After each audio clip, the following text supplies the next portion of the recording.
সেখানে আমাদের আন্দোলন করতে হবে। বিগত সময়ে আমরা যারা সাধারণ মানুষ ছিলাম, তারা অল্প সংখ্যক যারা দুর্নীতিগ্রস্ত ছিল, যারা জুলুমকারী ছিল, তাদের অন্যায় অবিচারের বিরুদ্ধে আমরা কেউ প্রতিবাদ করিনি। আমরা প্রতিবাদ করলে হয়তো বা এই সরকারের পতন আরো আগেই হয়ে যেত। আমরা সাধারণ মানুষ ক্ষমতা চাই না, আমরা চাই দেশের প্রত্যেকটা মানুষ যেন তাদের অধিকার নিয়ে বাঁচতে পারে। আমরা চাই যারা এখন ভবিষ্যতের আগামী প্রজন্মের যারা অংশীদার, যারা এই দেশ থেকে পরিচালনা করবে, তারা যেন একটি সুন্দর সমাজ ব্যবস্থা পায়। আমার সামনে যারা শিক্ষার্থীবৃন্দ উপস্থিত আছেন, তারা যেন একটি সুন্দর ভবিষ্যৎ পায়, তারা যেন একটি সুন্দর রাষ্ট্র পায়, তারা যেন একটি সুন্দর সমাজ ব্যবস্থা পায়। তার জন্য আমাদের প্রত্যেককে ঐক্যবদ্ধ হওয়া অত্যন্ত গুরুত্বপূর্ণ।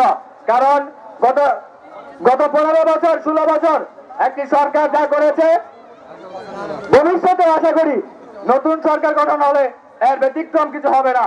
এই জন্য আমাদের সকল ছাত্র ভাইদেরকে ঐক্যবদ্ধ হতে হবে অন্যায়ের বিরুদ্ধে, অবিচারের বিরুদ্ধে। যেখানে অন্যায় হবে, যেখানে অনিয়ম হবে, সেখানে কোনো পরিবার থাকবে না, সেখানে কোনো দলের নিয়ন্ত্রণ থাকবে না। সেখানে যেই অন্যায় করবে, যেই অবিচার করবে, তার বিরুদ্ধে প্রতিবাদ করতে হবে।